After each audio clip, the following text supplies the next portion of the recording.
G'day, it's fugitive Australian journalist Shane Dowling from the website and YouTube channel Kangaroo Court of Australia. Now, last week I sent a letter to the Inspector of the National Anti-Corruption Commission, Gail Furness SC, in relation to evidence, circumstantial and direct evidence, and also submissions in relation to the corruption by the National Anti-Corruption Commission and Commissioner Paul Brereton in failing to investigate the Robodebt 6, the 6 people who were referred to the National Anti-Corruption Commission by the Robodebt Royal Commission.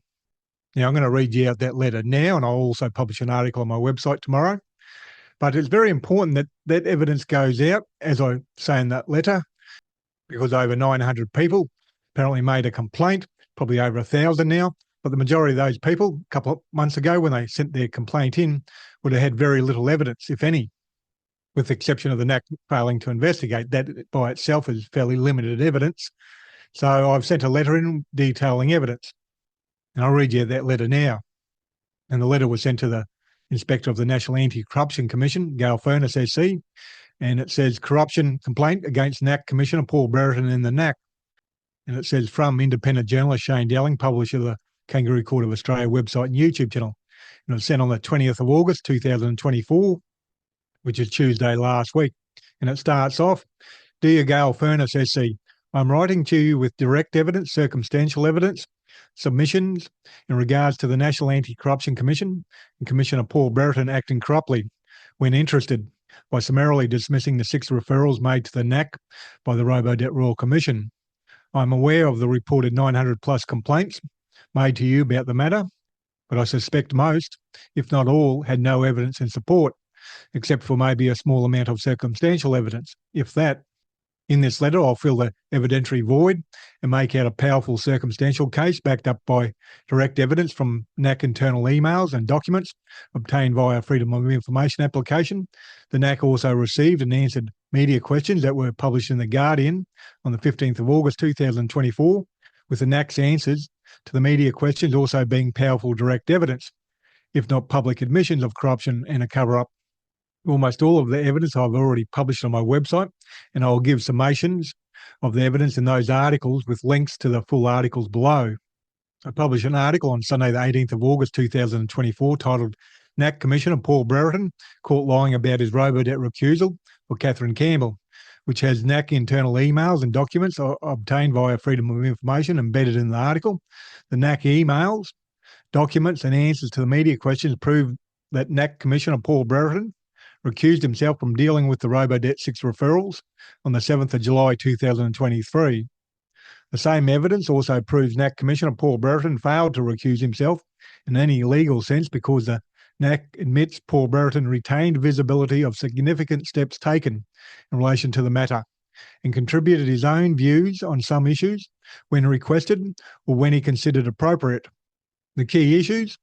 It is worth noting the key issues as I see it and then dealing with them in order. Firstly, what is the perceived bias? Secondly, when did the alleged cover-up of the Robodebt 6 start? And thirdly, what is the evidence supporting the alleged corruption/cover-up? Kangaroo Court of Australia, July 2023 articles, re Paul Brereton and Catherine Campbell. My website broke the story in June 2023 that NACC Commissioner Paul Brereton, Catherine Campbell and her husband John Brennan are friends. On the 23rd of June 2023, I published an article titled Catherine Campbell's Robodebt Lies on video and her friendship with NACC Commissioner Paul Brereton. The article includes numerous pieces of evidence, including the below quote, which shows their association. From the last paragraph of page 3 of Frontline, a Defence Service Journal, December 2018 issue.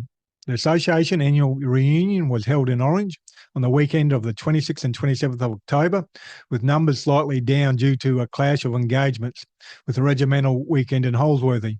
The clash precluded the attendance of Colonel Commandant Major General Paul Brereton, Brigadier Catherine Campbell and Colonel John Brennan, Lieutenant Colonel Ian Pattingale, all of whom expressed regret in their inability to be in 2 places at the same time. On the 26th of July 2023, I published an article titled Governor General David Hurley, his $18 million fraud, and his mate NACC Commissioner Paul Brereton, which starts off, National Anti-Corruption Commission Commissioner Paul Brereton is friends with Governor General David Hurley and Robodebt fraudster Catherine Campbell, which creates a huge issue as corruption allegations against Hurley and Campbell have almost certainly been made to the NACC to evaluate and investigate if they think it is warranted. As you will see in the pictures below, Paul Brereton, David Hurley, Catherine Campbell were senior Army officers at the Sydney University Regiment in 2008. You will also see photos of at least two of them together in 2016, 2022 and December 2022. One of the photos is below, and I'll put that photo up on the screen now. And as you can see, it's an annual general meeting, formal dinner, Saturday 29th of October 2022 at the Orange X Services Club. Now, third from left is NACC Commissioner Paul Brereton in the red jacket. Third from right is Robodebt crook Catherine Campbell. And her husband, Paul Brereton, is second from right, also in the red jacket. The friendship between the NACC Commissioner and Paul Brereton has been known publicly since I published articles in July 2023. It has been reinforced in numerous other articles I've published on the matter. Other independent media have also since written articles on the issue. It is also worth noting that on the 20th of June 2024, I published an article titled Scott Morrison Outed as One of Six, referred to the NACC by Robodebt Royal Commission, the prima facie case. Catherine Campbell has certainly been identified as one of the Robodebt Six, especially with the NACC's recent admissions, and I have no doubt so has Scott Morrison. When did the alleged cover-up of the Robodebt Six start? I would argue and believe the evidence supports that the corruption alleged cover-up started when Robodebt Six Royal Commissioner Catherine Holmes decided to put the names and evidence against the Robodebt Six into a sealed section before sending it to the NACC for further investigation. Robodebt Royal Commissioner Catherine Holmes' decision to put the names and evidence against the Robodebt Six into a sealed section flies in the face of other Royal Commissions. I published the below articles with relevant evidence, both direct and circumstantial, and submissions. On the 13th of April 2024, I published an article titled, Was the Robodebt Royal Commission the biggest sucker punch in legal history on the Australian public? On the 9th of June 2024, I published an article titled, How NACC Commissioner Paul Brereton hopped in bed with Robodebt Royal Commissioner Catherine Holmes to cover up the Robodebt crimes. On the 4th of August 2024, I published an article titled Corrupt Robodebt Commissioner Catherine Holmes Exposed Again, Trying to Protect Corrupt Politicians.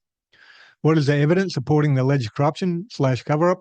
The most powerful evidence is admissions by NACC Commissioner Paul Brereton in his letter to the Attorney General Mark Dreyfus, saying he had recused himself when emails, documents and the NACC's response to media questions proved that is a lie, and NACC Commissioner Paul Brereton had not recused himself. End of evidence submissions. I'm an independent journalist and I publish a judicial / government corruption website and YouTube channel, and for that reason I've watched the formation and performance of the NACC closely, and it is in a lot of trouble. If you, Miss Gail Furness SC, conduct a half-hearted inquiry and publish a weak report sweeping Paul Brereton's and the NACC's internal corruption under the carpet, you will not solve the issue but inflame it tenfold. Regard, Shane Dowling, Kangaroo Court of Australia. Now, I'll publish an article on my website, Kangaroo Court of Australia, on Wednesday the 28th of August 2024, and I'll publish that whole letter I just read out to you, plus further information. Plus, you'll be able to click on all those links to those articles I just mentioned, which has all the evidence and circumstantial evidence, direct evidence, and also further submissions in them. You know, as I said at the beginning, a lot of people made a complaints, over 900, probably over 1,000 now. A lot of them just complained because the NACC didn't investigate the Robodebt 6, but that in itself is not really strong evidence, is it? It's really just some circumstantial evidence. Now we have direct evidence, and the direct evidence is the documents that were obtained by Freedom of Information, not by me, by Johnny T on Twitter.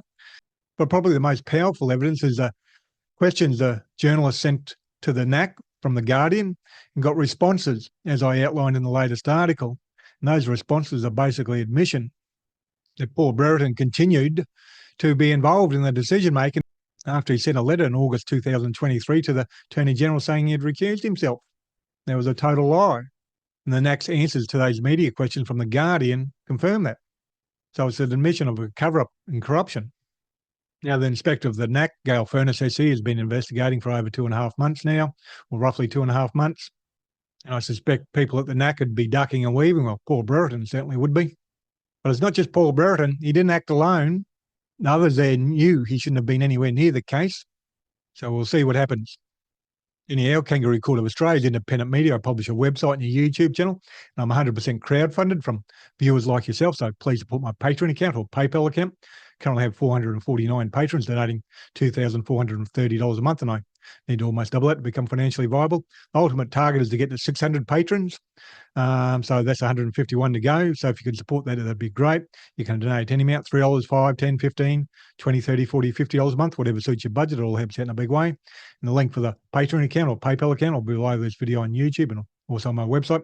Please share this video on social media and please hit the like and subscribe button. Other than that, thank you for your time and have a good day.